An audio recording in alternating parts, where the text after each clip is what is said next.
Good morning, students. A current of 5 ampere is flowing through a 10 turns coil of radius 7 centimeter. The coil lies in xy plane. What is the magnitude and direction of the dipole moment associated with it?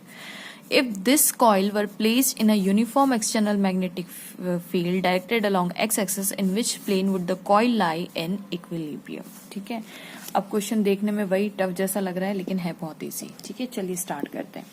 उन्होंने बोला है एक coil दी हुई है हमें, ये मैंने x Y Z plane बना लिया है और ये जो कॉइल है ना ये ऐसे रखी हुई है. देखिए उन्होंने बोला है क्वेश्चन के अंदर the coil lies in x y plane. ठीक है, और ये कितने टर्न्स की कॉइल है? ये 10 टर्न्स की कॉइल है, यानी number of turns associated with the coil is n is equals to 10 turns.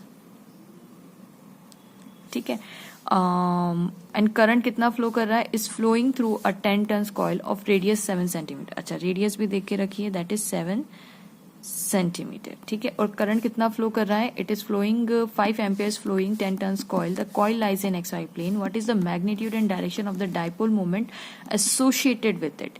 तो सबसे पहले डाइपोल मोमेंट की उन्होंने डायरेक्शन पूछी हुई है. तो सबसे पहले जो जो क्वेश्चन में दिया हम लिख लेते हैं. Number of turns is equals to 10, radius is equals to 7 centimetre, जिसको मैं बाद में आप यहीं पे कन्वर्ट कर दीजिएगा क्योंकि इसके मार्क्स होते हैं. ठीक है, r is equals to 7 centimetre को कन्वर्ट कर दिया. और करंट कितना फ्लो कर रहा है इसके अंदर? 5 एम्पियर फ्लो कर रहा है. ठीक है, अब स्टूडेंट्स ये कॉइल एक्स वाई प्लेन में ऐसे रखी हुई है.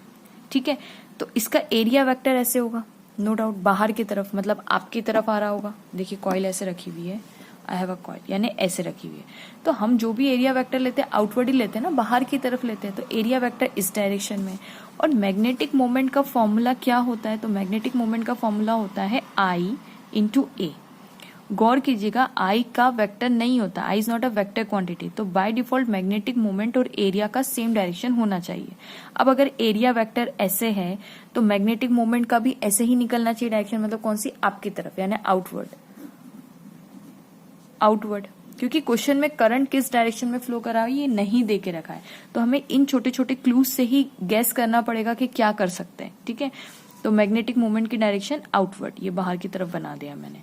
किसकी डायरेक्शन में ले रही हूँ मैं? एरिया वेक्टर की डायरेक्शन में ले रही हूँ. ठीक है, अब ये मैग्नेटिक, ये एक कॉइल की वजह से एरिया मल्टीप्लाई बाय करंट, लेकिन ऐसे 10 टर्न्स है, 10 टर्न की कॉइल है, तो मल्टीप्लाई बाय n भी कर दे हम लोग. ठीक है, तो NI ये फॉर्मूला हो जाएगा एक टर्न का. तो ऐसे n टर्न्स की वजह से जितना भी टोटल मैग्नेटिक मोमेंट आएगा वो पता चल जाएगा. एक टर्न की वजह से अगर IA है तो n टर्न्स की वजह से NIA हो जाएगा. करेक्ट है. अब आप देखिए कि अगर मुझे मैग्नेटिक मोमेंट की डायरेक्शन आपकी तरफ चाहिए यानी बाहर, अब ये बाहर की एक्सिस कौन सी है? इसको ये भी लिख सकते हैं अपन, क्योंकि उन्होंने एक्सिस पूछी हुई है. What is the magnitude and direction of dipole moment associated with. तो ये लिखना अच्छा नहीं लगता, तो हम ये लिख देते हैं Z एक्सिस. ठीक है, तो इसके लिए अगर इसको यहां आना है तो आपको करंट कौन सी डायरेक्शन में बनाना पड़ेगा? तो आपको करंट इस डायरेक्शन में बनाना पड़ेगा ऐसे करके, which is equals to, current कितना दिया हुआ है उन्होंने? 5 एम्पियर, तो that is equals to 5 ampere.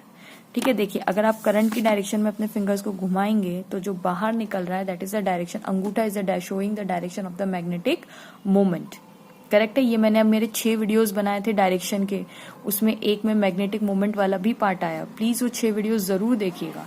ठीक है, तो ऐसे किया तो आपकी तरफ आ रहा है डायरेक्शन, यानी मैग्नेटिक मोमेंट की डायरेक्शन ये. और क्यों ऐसा लिया मैंने करंट, उसका भी मैंने आपको रीजन बताया. ठीक है, तो अब करंट मैं इस वाली डायरेक्शन में ले रही हूँ, मतलब मैं करंट कौन सी डायरेक्शन, ये कौन सी डायरेक्शन होती है? Anti clockwise. Anti clockwise. ठीक है, अब MIA बस फॉर्मूले में पुट कर देते हैं. पहले ये वाला पार्ट हम सॉल्व कर लेते हैं, फिर बाकी बचा हुआ बाद में करेंगे. ठीक है, 5 एम्पियर मल्टीप्लाई बाय एरिया. अब क्योंकि ये सर्कल है तो सर्कल का एरिया कितना होता है? पाई आर स्क्वायर. तो एरिया कितना हो जाएगा? पाई इंटू आर का स्क्वायर. तो पाई कितना होता है? 22/7 इंटू आर का स्क्वायर, यानी 7 इंटू 10 टू द पावर -2 का स्क्वायर. ठीक है, तो that would be equals to 22/7 into 7 into 7, क्योंकि स्क्वायर है ना तो 2 बार 7 इंटू 10 टू द पावर -4, क्योंकि -2 मल्टीप्लाई होकर -4 हो जाएगा. तो एक 7 से तो एक 7 गया.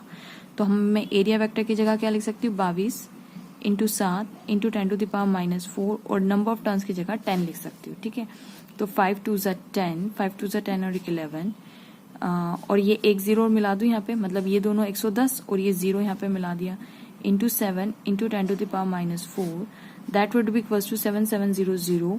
और यूनिट क्या हो जाएगी? एम्पियर मीटर स्क्वायर, ये एम्पियर इसकी यूनिट और इसकी यूनिट मीटर स्क्वायर, करेक्ट। अब यहाँ पे देखिए, अगर आपको साइंटिफिक नोटेशन में भी लिखना है तो आप लिख सकते हैं। अच्छा, यहाँ पे मैंने गड़बड़ कर दी ना, ये 700 हो गया और इंटू 10⁻⁴ लिखना भूल गई मैं, ठीक है, -4। अच्छा, इसको अगर -4 अगर आपको अच्छा नहीं लग रहा, हटाना है तो 1 2 3 4 डेसिमल शिफ्ट कर देते, 1 2 3 और 4, तो ये चला जाएगा। तो 0.77 ये 10⁻⁴ अब चला गया है ना, डेसिमल यहाँ शिफ्ट करेंगे तो -4 + 4 कैंसिल हो जाएगा, तो आंसर आपका ये आ जाएगा। Got the point. अब हमने मैग्नेटिक मोमेंट की डायरेक्शन निकाली, मैग्नीट्यूड भी निकाल लिया, इतना magnitude it is along the z axis, सब कुछ लिख दिया। अब नेक्स्ट पूछे, if this coil were placed in a uniform magnetic field directed along x axis. अब वो कह रहे हैं कि ये वाली जो मैग्नेटिक फील्ड है, ये वाला जो कॉइल है जिसको अभी हमने एक्स वाई में रखा था, एक्स वाई में क्या कर रहे थे हम, करंट दे रहे थे, करंट की वजह से क्या डेवलप हो रहा था, मैग्नेटिक मूवमेंट डेवलप हो रहा था, ठीक है। लेकिन अब वो कह रहे हैं कि अब इसी कॉइल को, if this coil were placed in a uniform external magnetic field along the x axis. अब क्या बोल रहे हैं वो कि भाई ये जो है ना आपका एक्स एक्सिस और वाई एक्सिस जो अभी तक आप ले रहे थे, अब यहाँ पे ऐसा हो जाएगा कि magnetic field is along the x axis, ये एक्स एक्सिस के अलोंग है, मतलब मैग्नेटिक फील्ड की डायरेक्शन कहाँ है, अलोंग एक्स एक्सिस कर दी। तो अब बताइए इस कॉइल को ऐसा कहाँ प्लेस करें, इन विच प्लेन, प्लेन पूछा है, would the coil lie in equilibrium so that it is in equilibrium, मतलब इसका इक्विलिब्रियम डिस्टर्ब नहीं होना चाहिए। तो हमें पता है कि हमें क्या पता है, बहुत सारी चीज हमें पता है, हम जानते हैं कोई चीज इक्विलिब्रियम में होने के लिए क्या होता है, आपको नेट टॉर्क 0 करना पड़ता है, torque has to be 0। Energy से भी कर सकते हैं, टॉर्क से भी कर सकते हैं। मैं टॉर्क का फॉर्मूला क्यों लगा रही हूँ, क्योंकि मेरे पास मैग्नेटिक मोमेंट है और मैग्नेटिक फील्ड है, मैग्नेटिक मोमेंट है निकाल लिया है मैंने, और मैग्नेटिक फील्ड भी दी हुई है। आपको लगेगा मैम कहाँ दिया, पर बी दिया हुआ है ना, कि B is along x axis, मतलब दिया हुआ है, वो बस है अपने पास। तो अगर m और b का फॉर्मूला है तो मुझे पता है कोई चीज इक्विलिब्रियम में होने के लिए नेट टॉर्क कितना होगा, 0 होगा। लेकिन उन्होंने कौन सा इक्विलिब्रियम पूछा है, 1-2 इक्विलिब्रियम होते हैं stable, so that the coil would lie in equilibrium. अब इक्विलिब्रियम में तो हम स्टेबल इक्विलिब्रियम ही लेंगे, ठीक है। अब आप कहेंगे मैम अनस्टेबल भी तो ले सकते थे, वो एनर्जी के केस में, एनर्जी के केस में we have 2 options, unstable and stable. याद रखिएगा एनर्जी में आता है 2 concept, stable and unstable equilibrium. ये भी मैंने, आप मेरी प्लेलिस्ट सॉल्व करेंगे ना तो उसमें एक्सप्लेन किया हुआ है, क्योंकि मैं क्वेश्चन के साथ थ्योरी जरूर एक्सप्लेन करती हूँ। और फायदा ये होता है स्टूडेंट्स कि एक्चुअली बच्चों को प्रॉब्लम ये फिजिक्स के साथ कि फॉर्मूला तो रटा हुआ है, लेकिन कब कहाँ कैसे अप्लाई करना है ये पता नहीं होता। तो मेरी मतलब इस कॉपी की है ना खासियत है, मैंने कोशिश की है, फॉर्मूलेज मैंने ज्यादा यूज नहीं किए, मतलब कुछ फॉर्मूलेज ही है, जैसे इलेक्ट्रिसिटी में जो फॉर्मूले लगते वही है। मतलब ऐसा नहीं कि मैंने मन से बस सिचुएशन को देखी और हाँ शॉर्टकट लिखा हुआ है तो ये फॉर्मूला लिख दिया, मैंने ऐसा नहीं किया। मैंने लिंक बैठाई है कि मैं क्वेश्चंस में ये फॉर्मूले क्यों अप्लाई कर रही हूँ, कहाँ ये फॉर्मूले।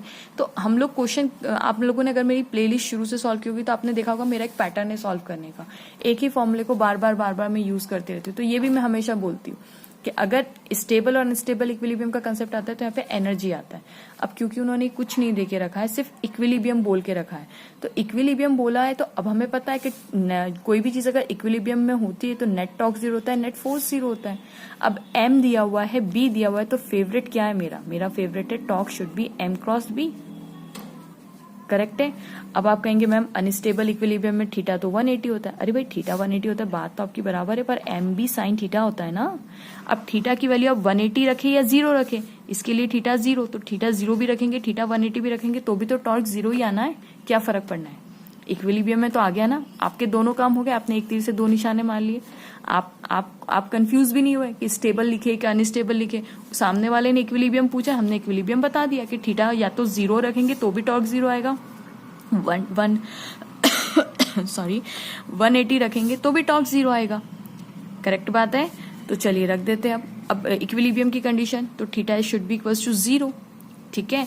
अब थीटा की वैल्यू 0 रख दी तो एम बी साइन 0 इज 0, तो टॉर्क 0 होगा। तो ऐसी कौन सी कंडीशन होगी जब ये इक्विलिब्रियम में होगा, तो ये इक्विलिब्रियम में तब होगा जब m और b का बीच का थीटा 0 होगा, ठीक है। अब आप कहेंगे मैम 180 भी रख दे क्या, देखिए रखने को कुछ नहीं है, टॉर्क 0 आता है, लेकिन क्यों रखना है, ठीक है। उसने इक्विलिब्रियम पूछा, एक चीज से दिखा देते हैं हम लोग, ओके। तो मतलब इक्विलिब्रियम बोला है तो हम अपने दिमाग में एक्स्ट्रा क्वेश्चन नहीं लाएंगे, हम यही सोचेंगे कि नहीं वो थीटा इक्वल्स टू 0 की बात कर रहे हैं। देखिए मैं आपको इससे समझाती हूँ। एक्स एक्सिस मैग्नेटिक फील्ड मेरा पेन शो कर रहा है जो कि एक्स एक्सिस में है। अब मैंने मेरी कॉइल कहाँ रखी है, मैंने मेरी कॉइल कहाँ रखी है, ऐसे रख दी है, ठीक है। क्यों ऐसे रखी है कॉइल, तो देखिए ये जो प्लेन है इसमें कॉइल का एरिया वेक्टर देखिए बाहर की तरफ ऐसे आएगा, बाहर की तरफ ऐसा आएगा। अब मैं पीछे तो एरिया वेक्टर लेने नहीं वाली, क्योंकि हम अक्सर कहते हैं कि एरिया वेक्टर हमेशा आउटवर्ड लेते हैं हम लोग बाय कन्वेंशन, कुछ ज़्यादा उसमें नहीं है, बस कन्वेंशन है। तो ये outward energy flow outward, sorry area vector कहाँ है, आउटवर्ड है। देखिए कॉइल ऐसे रखी हुई है ना, कॉइल ऐसे रखी हुई है, तो इसका एरिया वेक्टर कहाँ है, आउटवर्ड है, ऐसे बाहर की तरफ है। तो इसका मतलब कॉइल अगर एक्स वाई, ये वाई तो है ही, देखिए एक्स वाई प्लेन तो मेरी कॉपी है और ऊपर जेड एक्सिस है, तो ये एक्स, ये वाई और ये जेड, तो ये पूरा के पूरा वाई जेड प्लेन हो गया कि नहीं हो गया। इसका मतलब कॉइल यहाँ रखी हुई है, ठीक है। एरिया वेक्टर इधर, एरिया वेक्टर इधर, तो इसका मतलब थीटा और बी के बीच में तभी एंगल 0 बनेगा। सॉरी मैग्नेटिक एरिया वेक्टर इधर, देखिए कॉइल का एरिया वेक्टर, ये कॉइल ऐसे रखी थी ना, कॉइल अगर ऐसे रखी तो इसका एरिया वेक्टर इधर, मैग्नेटिक फील्ड इधर, थीटा कितना हो गया, 0 हो गया। और एरिया की डायरेक्शन में मैग्नेटिक मूवमेंट होता है, मतलब मैग्नेटिक मूवमेंट की भी डायरेक्शन इधर और बी की भी डायरेक्शन इधर, यानी थीटा कितना हो गया, 0 हो गया। थीटा 0 की कंडीशन में क्या होगा, मैग्नेटिक मोमेंट सॉरी टॉर्क कितना हो जाएगा, 0 हो जाएगा। तो उस कंडीशन में आपकी जो कॉइल है वो कौन से प्लेन में होनी चाहिए, Y Z plane. Got the point students. Stable unstable में कंफ्यूजन नहीं होइएगा। ये एनर्जी तब आती है ना, तब थोड़ा खास ध्यान रखना पड़ता है, क्योंकि एनर्जी में मैं अक्सर समझाती हूँ आपको नेगेटिव पॉजिटिव रखना होता है। यहाँ पे उन्होंने सिंपल इक्विलिब्रियम पूछा है, तो क्यों हम इस बात से कंफ्यूजन हो रहे हैं, बस इक्विलिब्रियम पूछा है तो मतलब थीटा इक्वल्स टू 0 कर देंगे, ठीक है। सो होप स्टूडेंट्स आपको ये कंसेप्ट पसंद आया होगा, समझ में आएगा। Please don't forget to like, subscribe and share my channel. Thank you so much for watching.